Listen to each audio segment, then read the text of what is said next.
Today, we sit down with Andrea Asebedo, a leader who spent decades helping communities heal from the inside out.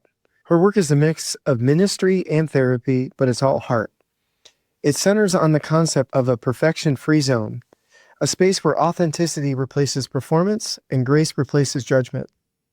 In this conversation, you'll hear what happens when leaders stop trying to get it right and start trying to create space for people to be real. If you've ever felt trapped by the pressure to be perfect, Andrea's story might give you permission to start over. Welcome to Beats Working, Winning the Game of Work, hosted by Dan T. Rogers. This show invites you into conversations that go deeper than job titles and hustle. It's about rethinking what work is for and how we can design it to serve our lives, rather than the other way around. Here, we'll talk with leaders, makers, and thinkers who are doing more than earning a paycheck. They're getting paid to practice life. Andrea, thanks so much for joining us on the show. You're welcome. I'm happy to be here. For our listeners that don't know you, maybe tell us a little bit about how you came to be here, right? We'll get to sort of modern day, current day, but maybe as much of your story as you want to share, just to orient them and so they know who you are and where you're coming from. Sure. So for 40 years, I was the CEO of a nonprofit that focused on personal growth and wellness. And that was an incredibly satisfying career because it really played to my desire to create community. And so I did that in a lot of different ways, frequently being called in to communities that had been broken in one way or another. And so I kind of came in as a fixer. And so my interest in that is that I was seeing in the workforce this sort of drive that didn't have to do with life purpose, but really had to do with survival.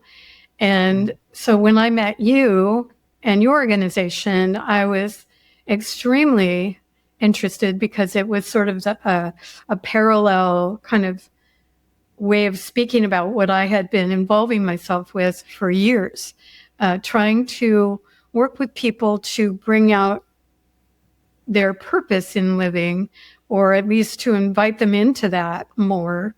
And so when I heard that, Beats Working and the idea that actually work can be contribution, that's right up my alley. That's exactly what I was saying all those years. And now I have my own coaching business to help people in similar situations that are building communities and working with groups of people to help them integrate their own mind, body, and spirit so that they can bring the best of who they are into their communities. Yeah, so maybe tell folks what it was and maybe a little bit of the positioning of that as well. Yeah, so for years, I was serving as a minister, and I was in an organization called the Centers for Spiritual Living.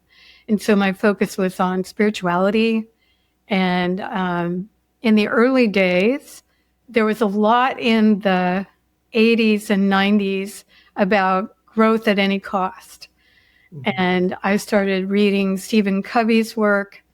I started working with the International Youth Organization that was connected to Centers for Spiritual Living as their co-leader for the whole group. And working with teenagers was really where I realized a bunch of stuff about how to be a leader and support people where they were. Because teenagers, basically, they don't take any SHIT. They don't.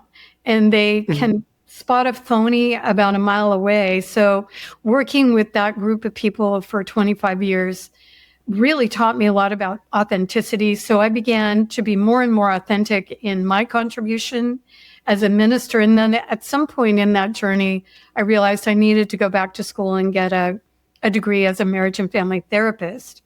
Mostly because Ann Landers kept saying, see your clergy person, about issues that I had no idea what I would say to someone if they came to me.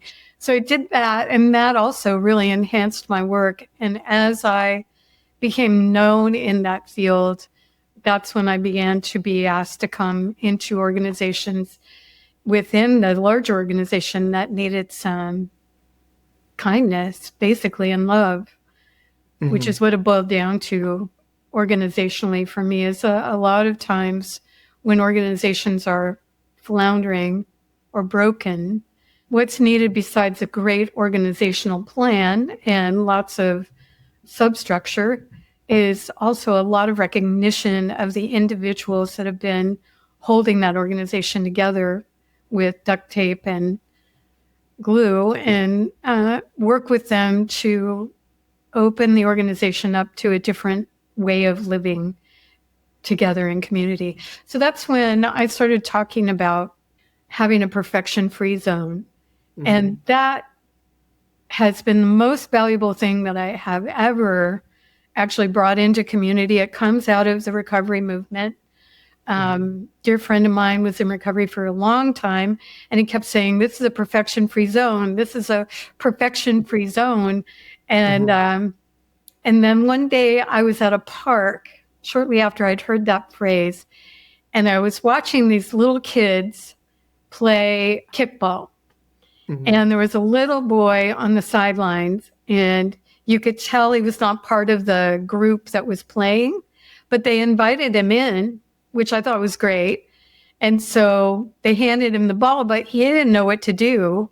And so they all started saying, kick it, kick it, kick it. And so, of course, he's nervous and he doesn't know what he's doing, and he kicks it and it goes out of bounds. He doesn't even know where the bounds are. So he kicks it, it goes out of bounds. And everybody's like, oh, man, except for this one little kid who says, hey, he's new at this. Do-overs. And as soon as I heard the word do-over, I'm like, that's it. To give each other grace, to make mistakes, to learn so that we can do over, and through our learning become better and better at what we're doing, which is what everybody's trying to do. A lot there. And we'll definitely, we'll keep coming back to some of the stuff that you said. I want to go back, and interesting that working with children, teenagers and children, I think you can still call teenagers children, but or working with teenagers and observing children, really two really key insights. And so I'm certainly not qualified to speak to child behavior or parenting or anything like that, despite the fact that I'm trying to be one. But perfection zone, Dan. Yeah, exactly. So, but in very little, the little bit of research I've done is that, and I've got one that's just about to cusp into this, is they become completely peer focused when they're teenagers. Yep. And the reason why I bring that up is I think it's interesting that what sort of came to me, I wanted to see what you thought about this, is in that time that you worked with the teenagers, because they're so peer focused. Now, this isn't all, there's always a paradox to all this. There's always a flip side.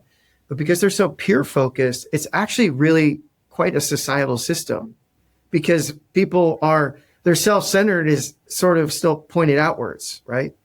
So I think the dynamics on that maybe even more so led to some of the stuff that you were saying. So maybe tell us more about like what you observed, I heard a little bit of what you said, but maybe some more specifics about like what did authenticity look like, or where did you have to sort of change from what you thought from dealing with quote unquote adults? Now that you're dealing with teenagers, what did it look like? So maybe some of those that you can remember. Yeah. That's a great question. Well, what was wonderful about running that subset organization was the kids, the teenagers, elected their teen leaders, who then worked with me and my co-lead in creating the workshops that they did at essentially what were teen retreats. So they had 2 retreats a year in different areas of the country and in Canada. And so the teens would come together, and they had already chosen a theme for the year, which often was not something I liked at all, but they didn't ask me.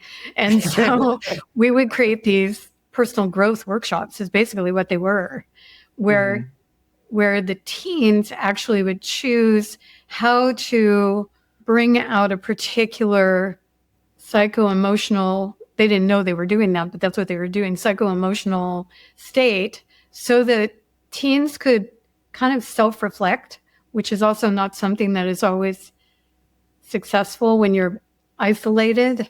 But when you're with a group of people and you're self-reflecting and other people are, they would begin to realize, oh, I'm not, as you like to say, I'm not a special snowflake. They would realize, oh, these feelings that I'm having, these experiences I'm having, everyone in my little workshop group is also having. And there was something very powerful about that helped the teens kind of come together, and they were very authentic. So they weren't hiding anymore. Like often I experience teenagers when they go into a high school setting, having to kind of put on the mask, sometimes quite literally. And at these places, they could take it off. They could take the masks off. They could just be real with what they were experiencing. And I think because of that, and because it's my nature to be very authentic anyway, I could also be very real with them. And what I noticed about creating an environment like that is the adults that were there as advisors pretty quickly self-selected. They selected in if they were willing to be that vulnerable, and they selected out if they weren't. Yeah. And so it was pretty clear that there was an expectation of being very real that we all held in that circle of trust and vulnerability. It was really a powerful experience. Those teen groups are still going on. All of the ones that I worked with now are adults with their own kids, but I'm still in touch with some of them because it was such a meaningful community that was created over the years that they were teenagers that we still feel connected. It's that. Yeah, I was going to ask about the impact on the community, and I mean, you hear it and it seems obvious, but I just want you to sort of go on record. So, like, I mean, what were the results of that then? Obviously, like, Yeah. Was that successful in building community, or Yeah, a lot of them have remained in connection with one another as well, even though they've gone into their separate lives and married people and had children and have careers. There's still, for many of them, a connection through mostly social media, where they're showing each other, where they are and what they're doing and what their kids are doing. Yeah. And there's a real caring that carries forward. And that's also not surprising to hear. And I was thinking more sort of like in real time when it was going on. I assume they sort of come in as fragments and they leave as a whole, or no? Something like that. A lot of them, one of the things that the parents would say when they came back from a week-long camp is, oh my God, what did you do to my teenager? And can you take him back and keep that going? Because all at once the kids were available to their parents in a way that they had not been. I don't know that that lasted because, the home life is different than being away from your parents and being free to express who you really are. Yeah. Yeah. Well, and probably, the circle of trust that you created at the retreat was probably a little different than the high school or whatever that they're at. Yeah. Yep. But I just, it's not surprising to me, but just really want to hear the story behind it that, gosh, we get even teenagers together who are seemingly completely obsessed with what things look like and sound like. But given the opportunity to be real and vulnerable, they choose it.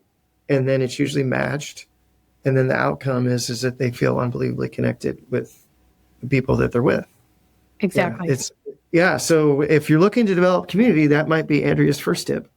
Yeah. The environment which seems to foster community is something along these lines. Yeah. And awesome. People are going to self-select, Dan. Yeah. Oh, for sure. No, I think what's really great about that too is, the community. I think, ironically, the stronger the community, usually the easier it is for people to see whether it's for them or not. Yeah. Right. No, and I think there's something to that. The ones that sort of everybody fits in, I'm always a little skeptical in terms of like, what's the real glue, or is it just convenience? Right. Yeah. It's depth. Yeah. I think that's what I've seen in organizations where everybody's going along to get along is they may, in a general sense, be really, on board, but the depth Mhm. isn't there. The depth of Mhm. connection, the depth of Mhm. interconnection, and the Mhm. whole perfection free zone isn't always there either. Like I knew I Mhm. had achieved my goal when the musicians up on stage started out in the wrong key, and it sounded really bad for about a second. And then the Mhm. band leader said, whoa, whoa, whoa, whoa, wrong key, perfection free zone. Let's start over. And the whole Mhm. audience erupted in applause because Mhm. it was like, yeah, that's it. That's Mhm. it. Can we give each other the grace to just go, Mhm. oh, wait a minute, that wasn't it? Yeah. Let's try again. Yeah. Yeah. That's fantastic. That's really, really cool. So that role progressed into, because I think if I got the timing right, that was only maybe about somewhere in the neighborhood of about a third of your time there. So what led after those programs? What progressed?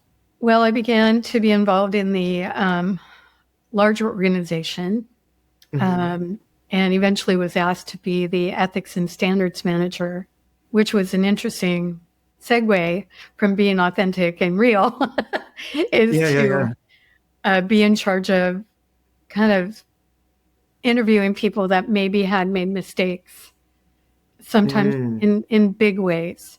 Um, Mm-hmm. and Mm-hmm. in the ministry, mistakes have profound consequences for the whole Mm-hmm. community sometimes. So I can Mm-hmm. see why I was asked to do that job. And Mm-hmm. I did that job for quite a while and was very honored to be a part of that. And that too was a community because there were volunteers who were on the ethics Mm-hmm. team Mm-hmm. and they were ministers, and our goal was to create such a safe environment for the people that we were interviewing, whether it was the ones that had made a mistake or potentially made a mistake, or the Mm-hmm. ones that had filed a complaint. We Mm-hmm. wanted to create an environment where people would feel deeply heard and understood, which sometimes Mm-hmm. it's different. Sometimes you can hear people but not understand. And so Mm-hmm. the goal of the team was to make sure that we understood as well as heard what was being said. And then going back to the person that had potentially made a mistake, working with them to look deeply, if we could, and make some new choices, set up some Mm-hmm. guardrails, uh, Mm-hmm. and invite them into that. So it was a Mm-hmm. different role. And I did that I'm still on that team, but I'm not running it anymore. Don't have time. So that's sort of perfection free zone, but on the organizational level as opposed to just in the room. Yeah. Yeah. And my experience as a therapist really helped me with that role. The Mm-hmm. therapy world is an interesting world because the mistakes made in that world are extremely Mm-hmm. damaging sometimes. Mm-hmm. And so in Mm-hmm. that world, there's a magazine that goes out once a month, and anyone who's made a mistake, their names are published in that magazine with what they did and what Mm-hmm. happened to them because they did Mm-hmm. that. So Mm-hmm. it was wow, pretty in your face that Mm-hmm. this was like, don't do this, Yeah. don't make that Yeah. mistake, or you'll be in Yeah. this Yeah. magazine. So Yeah. uh, Yeah. so that helped me with the other role with the organization of ethics and standards. It's like, okay, I can do this in a different way, hopefully Yeah. a more effective way. I'm not sure that Mm-hmm. outing people is really effective. It Mm-hmm. doesn't seem to stop people from having sex with their patients. No, no. It sort of, I think it makes people feel good for like a split second, and then that's about all it seems to do. So I heard some of it in there, but maybe just to ask the question too, just to see what else comes up. So what are you seeing as sort of the common threads of what's necessary for perfection free zone? And I'm going to say in the group, even though, the retreats were large and, a couple times a year, but that would be like the group as well as or the team, if you prefer that word better. And then the team of teams or the organization. Like, so if you go up sort of one scale, either one scale up or one scale down, depending on how you want to look at it, what's sort of the commonalities, or how does the interpretation sort of magnify or diminish? Wow, that's a great question. I've never actually thought about it like that. One of the things that all of the different gradients of having a perfection-free zone in smaller groups and in larger, that was the same, was the willingness of the leadership to listen, to collaborate, to give people the opportunity to be creative in their roles and to be encouraged in that. And by encouragement, often what that meant is that as a leader, I might not really like the idea all the way, but I was willing to give it a shot. In all of these different roles, there was a willingness in a team or as a leader to let people try things, which sounds ridiculous, right?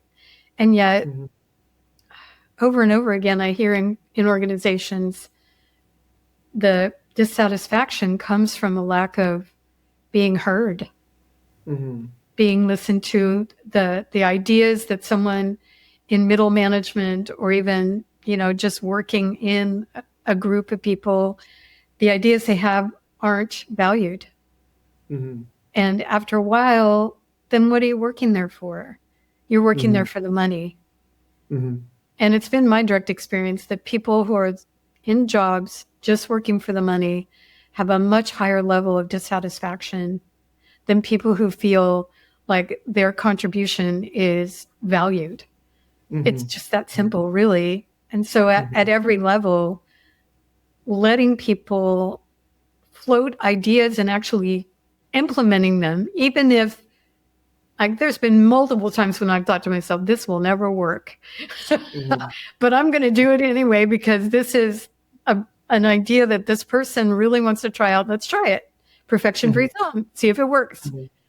And, sometimes it does. Sure. No, and I've have a couple examples of, we had somebody, actually two people on the team, who came up with an idea, and I thought it was horrific. I mean, it was so bad. I was like, but I had this like moment of enlightenment. I was like, I'll just let the customers tell them.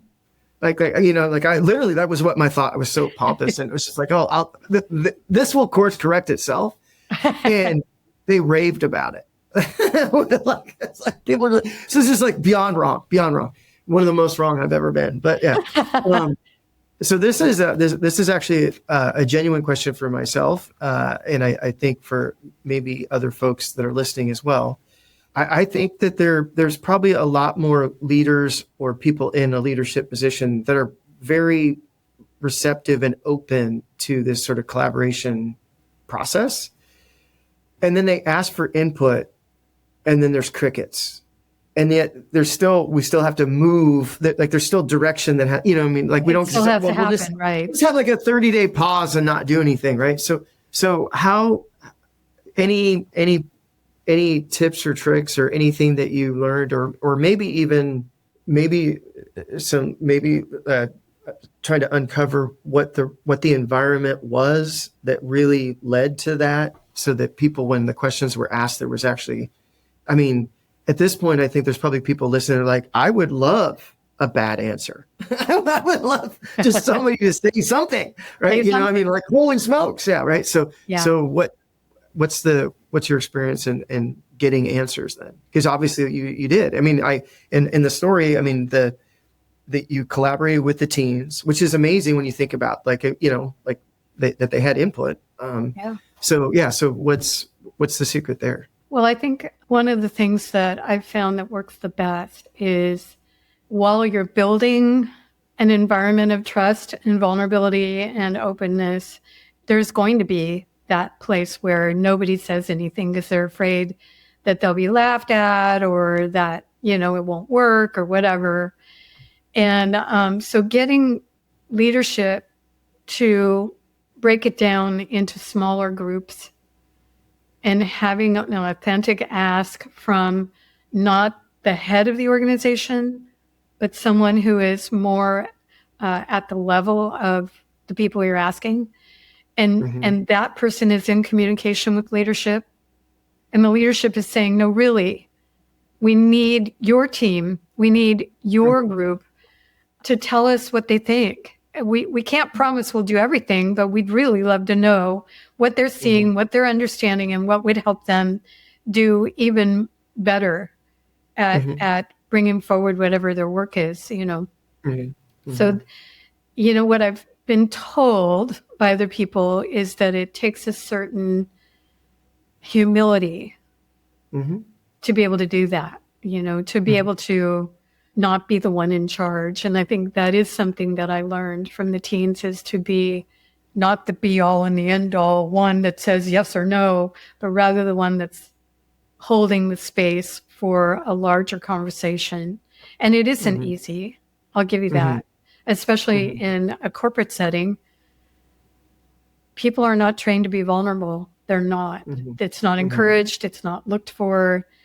And that's, in my view, that's terribly unfortunate. It's not that you want a bunch of people weeping over their, you know, desks and being highly emotive. Vulnerability doesn't mean that. It means the willingness to brave the gap between your thinking and your speaking, so that your ideas can at least be put into the field of where you're working. Whether they go someplace or not, it's a systemic building up of people to trust that it's a seed planted, and that management may not be able to act on it like right away. You know, it's not going to be like, oh boy, that's a great idea, let's do it right now.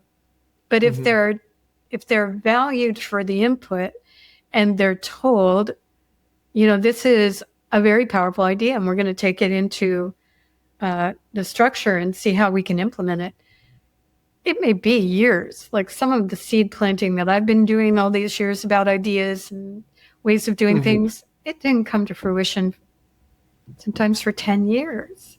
So it's a long process to build an organization where people actually walk in and they understand what they're walking into. So I don't know if that answered the question, but it's a great question you're asking yourself.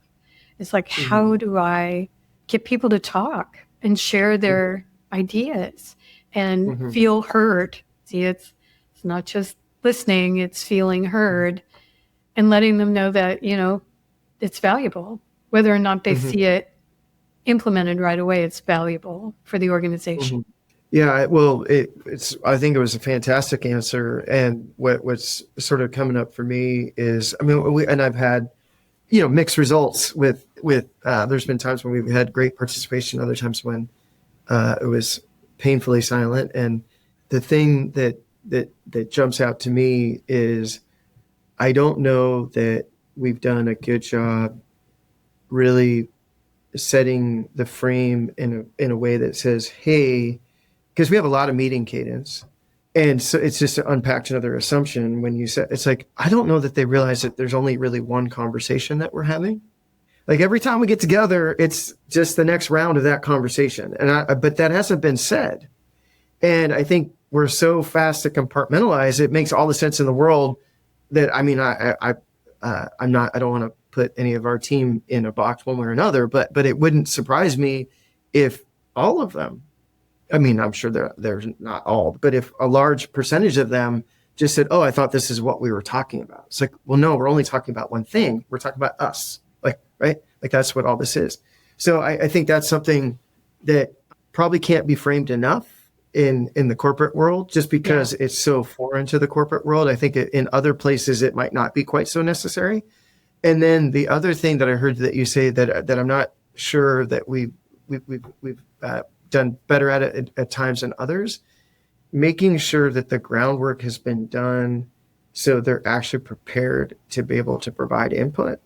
Yeah. You know, so, and then I think stressing the importance of why we need their input. And so what that might look differently for us is we actually send them questions ahead of time right? And then I definitely the small groups, I think that's all stuff that if you actually want to get people to participate, that's wildly different than getting everyone together at 10 o'clock and say, okay, now participate. Yeah, no, I think, and that's, as a leader, it's super easy to think, oh gosh, it's time to go. This is when we do it now, right? And all those other things are so obvious because you're the position that the leader gets to sit at, the blessing and curse, is that you frequently have that perspective. But for someone else, you're just like, I had no idea. I thought I was just going to listen. That's right. Right. I didn't think I had to do anything. Right. So that's incredibly helpful. So thank you. I'm quite confident that some other listeners have gotten stuff out of that. But if not, I have. So thank you very much. Well, and there's also this cross-fertilization thing that I'm thinking about too, is with the small groups, sometimes in corporate settings and in nonprofit world especially, people get into cliques, work cliques, and then they start kind of turtling in with each other. And so it's also really good to get different groups together, so that their ideas begin to cross-pollinate, and also so that the message is loud and clear without necessarily being spoken, although I certainly could speak to it, is, we don't want to have cliques. We want people to feel welcome, whether they're from, this work group or that work group. This is not about having a company picnic. This is about actually creating an organization by talking to one another across the different work groups. And so if you have ideas in your group, this group would love to hear them. It's almost like project management gone like wildly crazy in an organization when you can get different groups together to talk about what they're seeing and what they're knowing and what they think would work. And, having a conversation like that between different departments or different pieces of the puzzle, very valuable. And that was something that I did in the nonprofit world, was a lot of talk about we're building a community where everyone feels welcome. Everyone finds a place here, which in an organization that's corporate, maybe you can't do it quite like that. You can't verbalize it like that. And yet I know there are organizations that do that. Yeah, no, you can. They just don't. A lot of what we're talking about here would be very similar to the teens returning home, right? I think if you had a department or a team or something do this type of work inside of a quote unquote normal corporation, the question would be, and they would be self-selecting as well, right? But the customers, their coworkers, and their providers would all be going, can you have them go once a week or never let them go again, right? Right. Because, right? I mean, but they would be engaged, right? Yeah. They'd be much more deeply engaged with the work. Yeah, for Which sure. would be so powerful for the Yeah. organization. There's no question. There's no question. Yeah. So, all right. So, and I'm definitely not looking for any dirt or anything like that, but I think on sort of the flip side of this, the perfection-free zone, which I'm a massive fan of, but certainly with the second role that you had there was probably a time and place, or at least there was maybe a time or place where you got close. So how then do we deal when they just can't stay? So how does that fit in, right? Because it's not, there's still a line. So how did you figure that out? How do you determine that, right? Because it's not just, oh, well, anybody can do anything now because it's a perfection-free zone. So how do we still put a standard in place even though it's not a perfect standard? Yeah. So the standards are typically written so that they're very clearly spelled out, and anyone in the organization, when they join, knows about them and has read them and hopefully understands them, so that when the time comes when there has been a violation of something that was an agreement, we can understand that that everybody messes up. I mean, it's just the perfection-free zone is another way of saying, we all make mistakes, right? So depends on if the person owns the mistake in part. Mm-hmm. And it depends on whether they're willing to remedy, Mm-hmm. to do a do-over that Mm-hmm. actually puts it right again. And Yep. sometimes you meet personalities that they're not willing to own it, and they're Mm-hmm. not willing to do the work to fix Mm-hmm. it. They're not Mm-hmm. willing to do a do-over because they adamantly don't believe they did anything wrong, even Mm-hmm. though there's 20 people saying, well, you did in my case. Mm-hmm. Yeah. And at that point, the organization and the people that I work with Mm-hmm. have to make some pretty hard decisions that are usually fairly heartbreaking for the team, which Mm-hmm. is often removal of the license Yep. or suspension for a Mm-hmm. given period of time. And Mm-hmm. always with mistakes that actually Mm-hmm. have been made and there is enough evidence, there's Mm-hmm. always a plan of action. Mm-hmm. And the person who made the mistake has to move in agreement with that plan. Mm-hmm. And if that plan is not, and so there's someone tracking whether they're Mm-hmm. following the plan. And if they're not following the plan, they lose their license. Mm-hmm. Just that's just the way it is. So I think lots of really great learnings there too. So I just want to tell you a little bit of what I heard and see if I got it right. So definitely a shared understanding to start, and a shared understanding in writing. And then if there is a shortfall of some sort, then all the folks are heard and understood, which is, I think, key. And then some sort of a decision is or isn't made, right? Well, either they're, oh gosh, this turns out we were wrong. This wasn't a mistake. And we're always really happy. Sure. Yeah, exactly. You're like, holy smokes. All the more reason why it's really great to do this in a way that you're doing it, because that leaves for a chance for people to put things back together.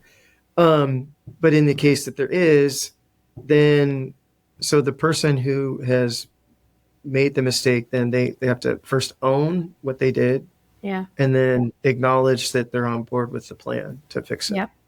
Assuming it's fixable. And I don't want to get too far into the details because the details will just get us stuck. But I'm sure there's times when it can't be fixed and that just needs to be what it is. But for the gray area where you're like, gosh, and then we track the plan, and as long as they stay on plan, everything's great. If we don't, then then a decision has been made. Like they decided that they didn't want to be part of it, and we default back to the other side. So tell us maybe what's some of the best practices, or what's the learning around how you tend to the community sort of during, or maybe before resolution, during resolution, and after resolution of all of that. Oh, that's a great question too.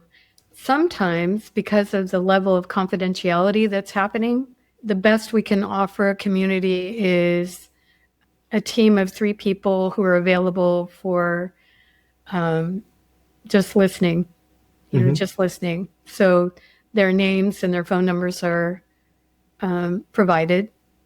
Mm-hmm. Sometimes the community doesn't even know what's happening.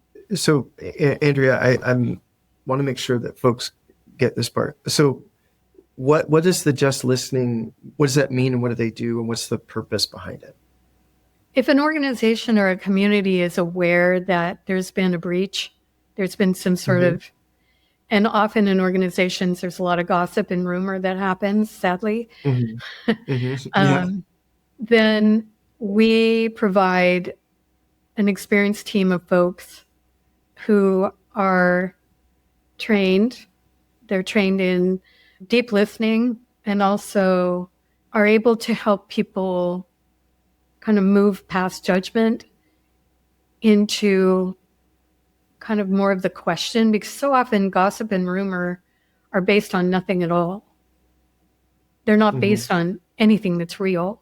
It's made up because there's a lack of information. And often in organizations, the lack of information is because these things have to be held in confidence. So it's a catch-22. It's like you can't actually say, and so then the rumor mill gets going and there's all this. So having a team of people who are inviting people into actually speaking their concerns and talking about what they've heard and asking the kinds of questions that what they've heard brings up is an opportunity for the group that's outside the community to say, hey, are you aware that a lot of what you've heard is not based in fact?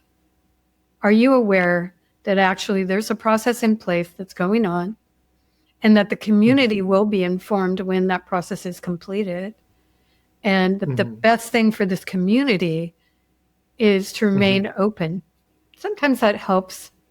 Sometimes the gossip and rumor are so toxic that after the assessment of whatever went on is completed, sometimes we have to send someone into the community to be there in person for a length of time as an interim to kind of bring the community back into harmony.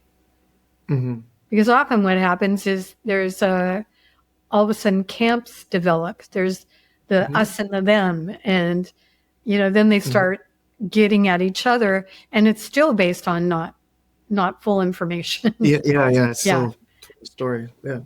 So I think what's really interesting about this, and I don't pretend to understand all of the organizational dynamics and policies and all that, but the little bit that I knew prior to this conversation, and then the more that I'm learning here, the obsession, and I think it's the right word, and I think it's a very healthy word in this context, the obsession with the health of the community it's inspiring. And what I would throw out there to folks that are leading organizations, if you're not pouring this level of effort and this level of attention and level of expertise into your communities, then don't be surprised if it's less than toxic.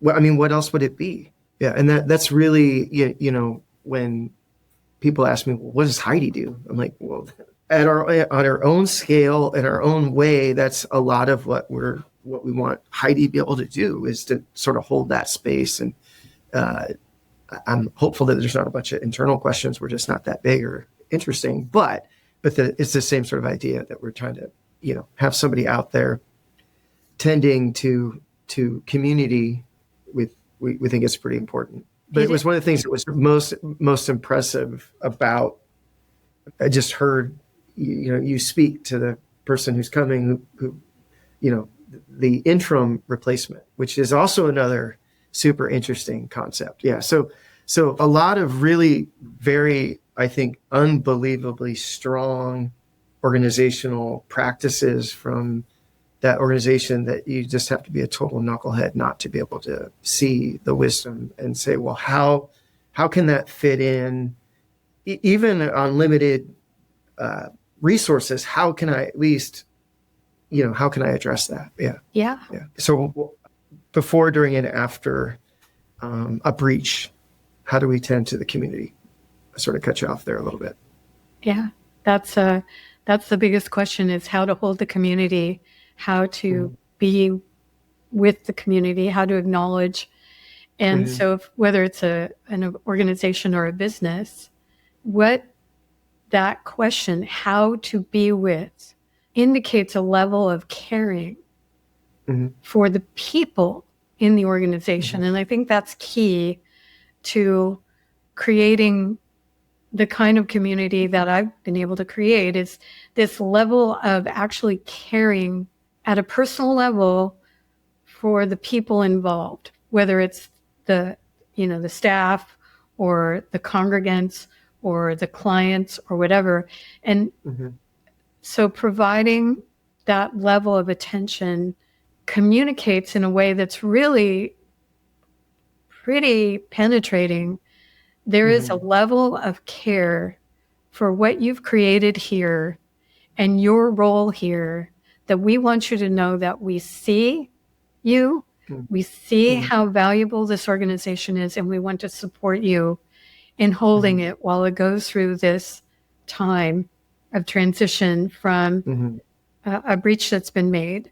And gosh, it's potent stuff to care at that level. And the hard part is how do you create that organizationally? And yet, is it really hard? Is it? No, it's just not normal. It's just not standard. It's not normal, but I don't think it's hard. Yeah. It's not even remotely hard. Yeah. Yeah. Something else that I heard you speak to a little bit, it's a different breach. I like the word breach. I think it speaks to the dynamic. And I think there can also be really positive breaches, right? So if someone goes into rewirement, for example, that's a breach of sorts. And then I also think that maybe even bringing somebody on to the team is also a breach as well, right? I mean, these changes, they don't always have to be quote unquote negative or unplanned. No. Right. But I think the changing, when the community changes, a single person onboarding probably makes a difference of some sort. So we want to make sure we get that one right. And then obviously someone leaving, a planned leave is, especially depending on the role, is also another one of those where we should maybe pay some care and concern. Yeah, I've been following with interest the different folks that are retiring that have built these incredible organizations, Berkshire Hathaway, for example, and watching how that's handled, and that's an art to let go and let the organization grow in new ways is an art that I think leadership could be trained in better. Yeah, I heard a guy, somebody sent it to me, and I didn't track on who the person was, but essentially he was a hedge fund manager, but he only managed the top 100 families or parts of the top 100 families. And he had a bunch of sort of, my word, not his, but rules, like sort of best practices, like principles that he would not violate. And one of the principles is he wouldn't invest in anything where the founder stepped down from CEO but wasn't completely gone, because they have to leave in order for that transition to happen. Right. And then he cited a bunch of examples, which that's a different show altogether than what we're talking about here, but some fairly compelling evidence, at least on the publicly traded company level. And then I just thought through my own experience, it's like, yeah, I know that there does actually need to be. And so the center, actually in that case, is it standard practice to put an interim in then? Is that how ministers, that's the standard then? So tell us a little bit about that, because I think that's an interesting dynamic and it probably doesn't make sense for every single role in an organization, but there might be a role or many in an organization. You're like, hey, this is pivotal enough that we're actually going to, and it's interim by design, right? It's not, and that person can't stay. Is that correct? They can't stay. Yeah. Yeah. So that's by design as well. That's part of the interim process. Our organization was slow in figuring this out, but some of the major institutional religious organizations have figured this out for, like decades, that having the old minister stay is like a recipe for disaster for the community, because the new person comes in and the people are looking with Bambi eyes at the old minister and not paying any attention to the new one, or comparing and contrasting. And it's just a disaster. So it took our organization a long time. And only in the last maybe 20 years have we really institutionalized this interim minister process. And I got to tell you, I gave my community 9 months, letting them know in 9 months' time I was going to be gone, and that I was going to be gone for a substantial amount of time, that they weren't going to see me, I wasn't going to be around, I wasn't going to be part of, that I hope to be able to come back to the community at some later date without being specific. But what they were going to experience is they were going to have this wonderful interim minister come in who would guide them in a process of moving from what was to creating a vision of what they would like. And once they had done that process, which would take months, then they would have a very clear idea of what they would like. And then they could begin the process of writing a job description for their new minister and writing out we require in our organization a package, an application package that includes everything that the community has and also everything that they want. And so it's taken them 9 months to move through the interim process. And they are now at the point where they've submitted the application package so that new ministers can apply. So the organization is receiving applications. Those people will try out, so to speak. They'll come and they'll offer a workshop. They'll have a town hall. They'll do a Sunday talk. They'll meet with different groups within the community. And, typically there's 3 or 4 candidates that come on consecutive weekends. And then the membership is invited to come together and talk about it. And then they vote. And the candidate with the most votes is the one that's chosen. Very, very interesting. And I think there's a chance for lots of those principles to be applied. I'd say virtually in every single role. I mean, some it would be 100% of that process, and others it would be 20% of that process. But and to me, it's the care and selection of and just the recognizing of just how important it is. And it might just be that I'm ultra sensitive to this right now. That one of the lessons that I just refuse to learn is just the single most important thing is who you decide to put on the team.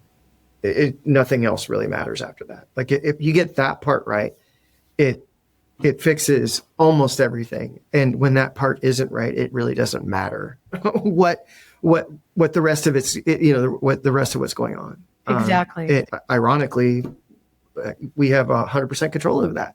But and I've just continuously had to relearn that over and over and over again. Yeah, really, really great stuff. So tell us a little bit about modern day. So you are coaching folks and individuals.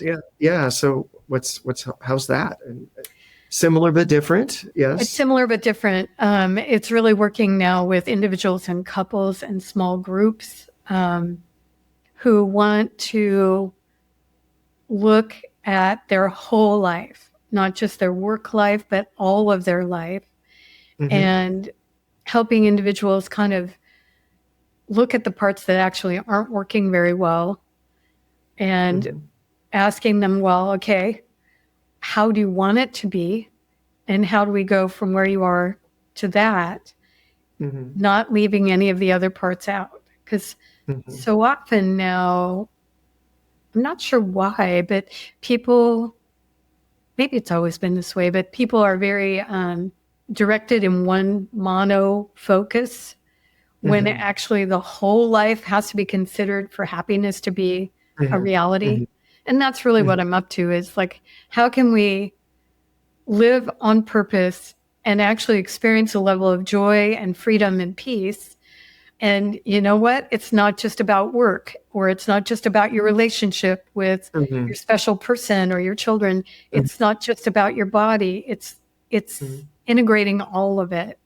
And so often it's super satisfying work for me because I get to broaden people's focus enough to kind of step back a ways and see, okay, the reason I'm actually feeling unhappy at work is not about work, or the reason that I'm really not happy in my relationship is not about the person, it's about me, So it's great stuff.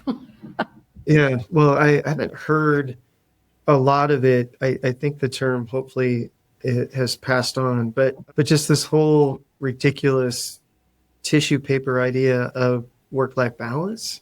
It's like, no, I just want an integrated life. I don't ever want to start or stop. I just want to be on purpose, which of course I'm not, like it's a great ideal, right? It's a goal.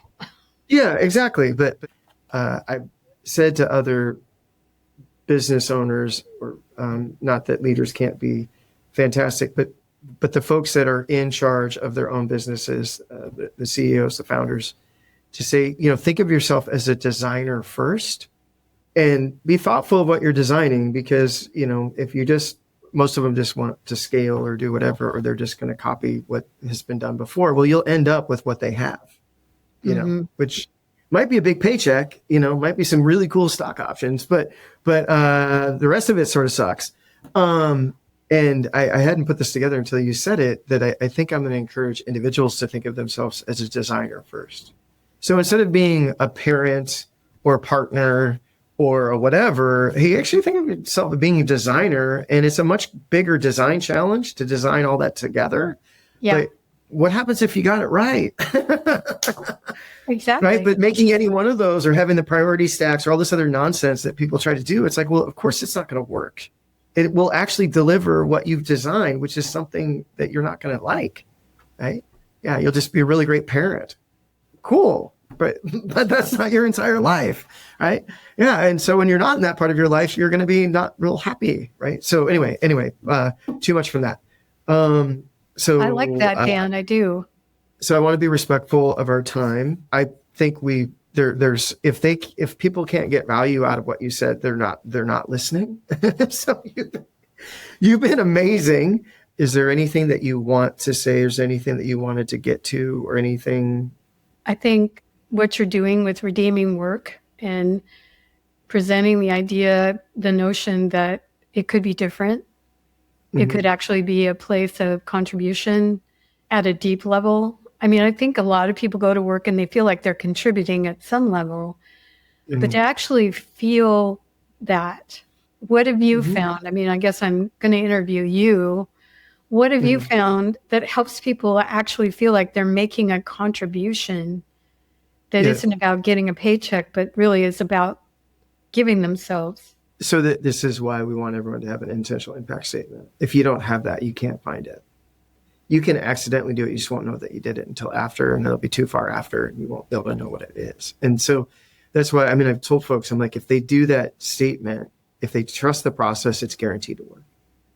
And I think, somebody not paying attention or just listening on the surface says that they're going to spend 8 minutes on the video and they're going to have this perfect statement. No, that's not what I'm saying at all. If you trust the process and you actually write one down, you keep working, the boss will be super generous. And over some period of time, you will absolutely triangulate in on exactly what your purpose is. Like, you just will. And then that becomes a real thing that you get paid to practice. If you're here, you get paid to practice every day of every, and then it's like, oh, this is what it looks like at work. What does it look like at home? Yeah, that's what I've found too. I'm hopeful that some percentage of the people feel it at the level I do. I'm hopeful too. Until the next time, if folks want to get a hold of you, where's the best place for folks to find you or get a hold of you? Yeah. They can find me at AndreaAsebedo.com. Awesome. And we'll make sure that that's in all the show notes and that good stuff. Yeah. Great. All right. Well, thank you so much. Yeah, thanks for having me. This has been fun. Thanks for listening to Beats Working, Winning the Game of Work. If something resonated, share the episode and subscribe wherever you get your podcasts. And remember, clarity isn't something you find, it's something you practice. And getting paid to practice life beats working to get paid.